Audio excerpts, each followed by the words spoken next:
नमस्कार बच्चों, welcome to education therapy. मैं हूं अखिलेश। आज मैं आप लोगों को विज्ञान बहुविकल्पी प्रश्न कराऊंगा।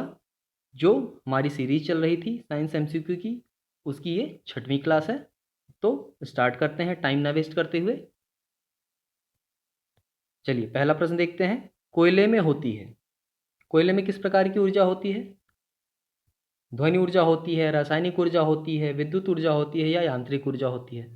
तो कोयले में जो ऊर्जा होती है, यानी एक तरह से कोयले के अंदर संचित ऊर्जा जो होती है वो होती है हमारी रासायनिक ऊर्जा।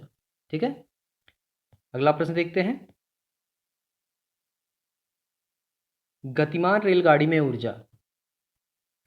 अब जो रेलगाड़ी चल रही है उसमें कौन सी ऊर्जा होगी? रासायनिक ऊर्जा, ऊष्मीय ऊर्जा, ध्वनि ऊर्जा या यांत्रिक ऊर्जा? तो इसका उत्तर क्या होगा? यांत्रिक ऊर्जा। जो रेलगाड़ी चल रही होती है उसमें यांत्रिक ऊर्जा होती है। ठीक है, चलिए अगला देखते हैं। ऊर्जा का अनवीकरणीय स्रोत है। अनवीकरणीय मतलब क्या होता है? अनवीकरणीय का मतलब जिनको हम कुछ समय पश्चात जब वो समाप्त हो जाएं तो दोबारा हम ना प्राप्त कर सकें, ऐसी ऊर्जा को अनवीकरणीय स्रोत कहते हैं। तो जो विकल्प दिए हैं जैसे वायु हो गया, पत्थर का कोयला, जल, बायोमास, इनमें से कौन सा ऐसा है जो अनवीकरणीय स्रोत है, यानी वो खत्म हो जाए तो दोबारा हम उसको प्राप्त ना कर सकें? तो इसका उत्तर क्या हो जाएगा हमारा? पत्थर का कोयला। ये कोयला अगर धरती से खत्म हो गया तो हम इसको दोबारा प्राप्त नहीं कर पाएंगे। ठीक है, तो सही उत्तर हो जाएगा दूसरा वाला हमारा। अगला देखिए।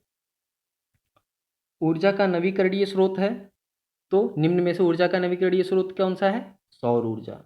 हमें पता है सौर ऊर्जा ऊर्जा का नवीकरणीय स्रोत है। इसे हम कभी ना खत्म होने वाली ऊर्जा कहते हैं। ठीक है, चलिए अब अगला प्रश्न देखिए। दूसरे का पहला, वे पदार्थ जिनसे प्रकाश आंशिक रूप से निर्गत होता है कहलाते हैं।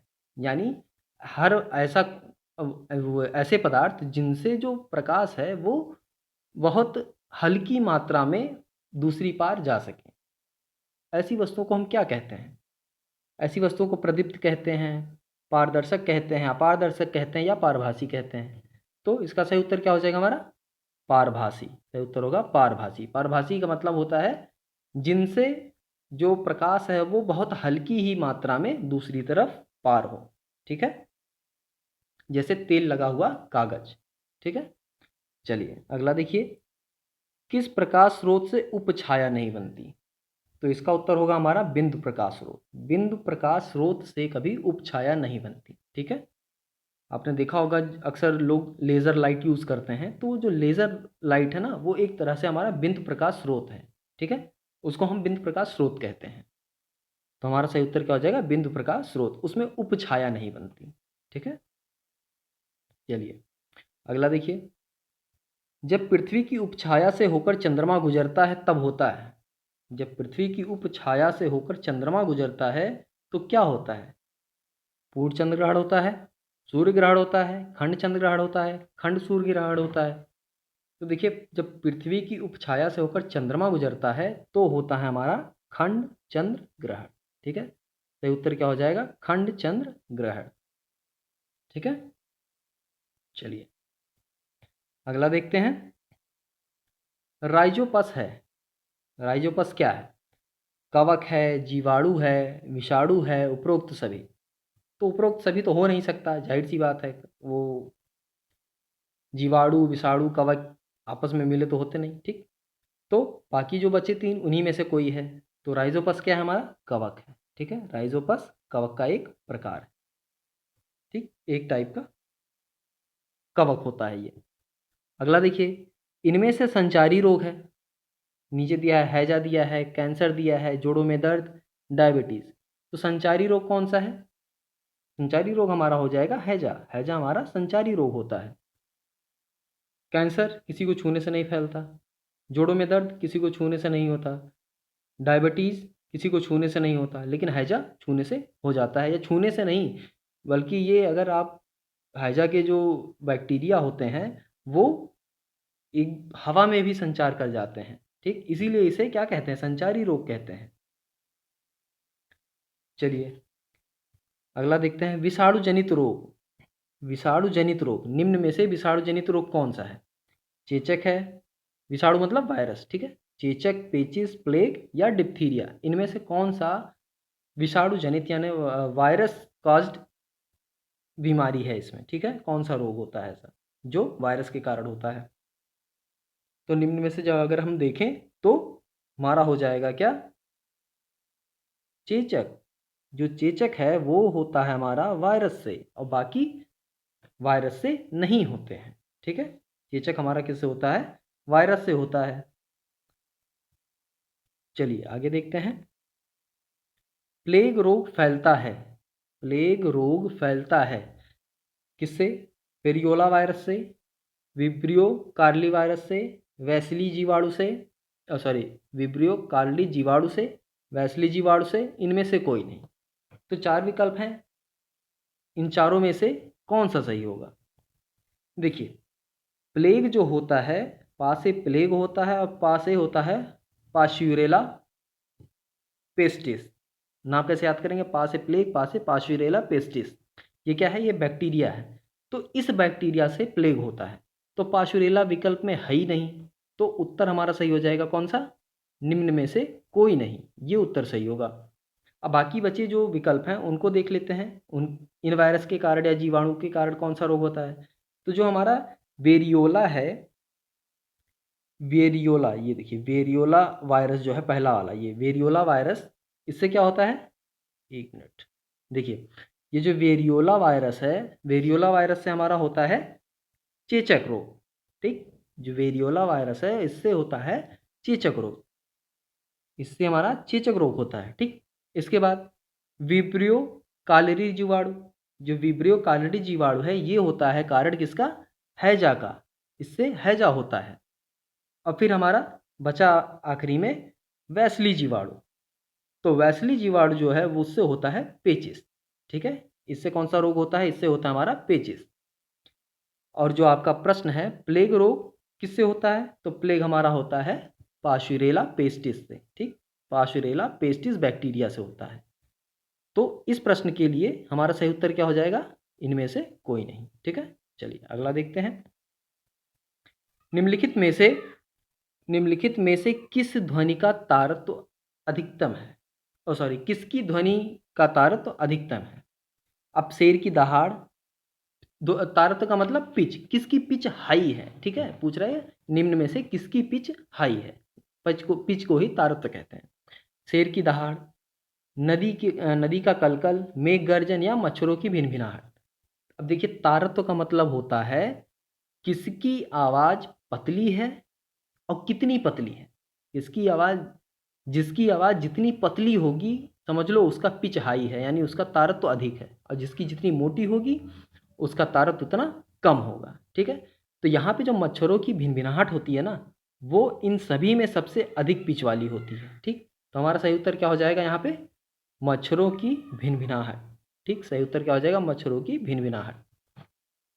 चलिए अगला देखिए। एसआई पद्धति में आवृत्ति का मात्रक है। एसआई पद्धति में आवृत्ति को हम हर्ट्ज से नापते हैं और इसको दर्शाते किससे हैं? एच जेड से, ठीक। हर्ट्ज को एच जेड से दर्शाते हैं। अगला प्रश्न देखते हैं। 20 हर्ट्ज आवृत्ति से कम आवृत्ति की उत्पन्न ध्वनि कहलाती है। हमको पता है कि हम मानव जो हैं वो 20 हर्ट्ज से 20,000 हर्ट्ज के बीच की जो आवृत्ति वाली ध्वनि होती है उसको हम सुन लेते हैं आराम से। 20 हर्ट्ज से कम की आवृत्ति को अपश्रव्य कहते हैं, और जो 20,000 हर्ट्ज से ज़्यादा की आवृत्ति होते हैं उनको हम पराश्रव्य कहते हैं, ठीक। और इनके बीच की जो आवृत्ति या ध्वनि होती है उसको हम श्रव्य कहते हैं।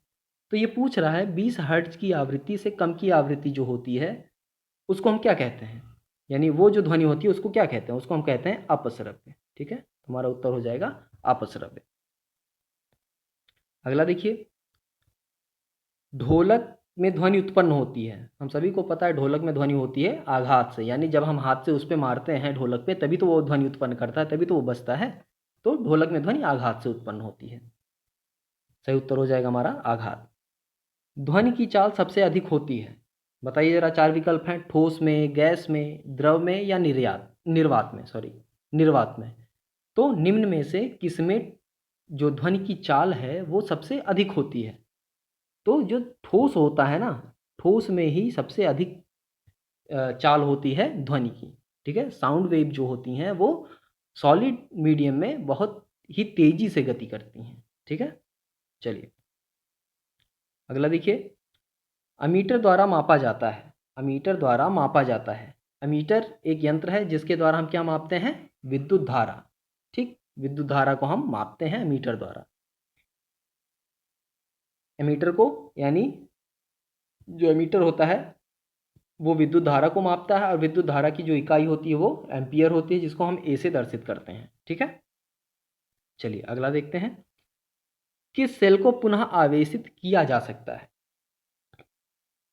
जो विकल्प दिए हैं इनमें से कौन सा सेल होता है जिसको हम पुनः आवेशित कर लेते हैं? जैसे पहला शुष्क सेल, डेनियल सेल, सीसा संचायक सेल या वोल्टीय सेल, इनमें से कौन सा होता है? देखिए हमारे घरों में हमने देखा होगा कि जो इन्वर्टर की बैटरी होती है ना, उसको हम ही उसी को हम सीसा संचायक सेल कहते हैं। तो इन्वर्टर की बैटरी हम क्या करते हैं, जब लाइट चली जाती है तो उसका इस्तेमाल करते हैं, और जब लाइट आ जाती है तो उसको चार्ज करते हैं। तो चार्ज करना मतलब आवेशित करना। ठीक, फिर उसको आवेशित करते हैं।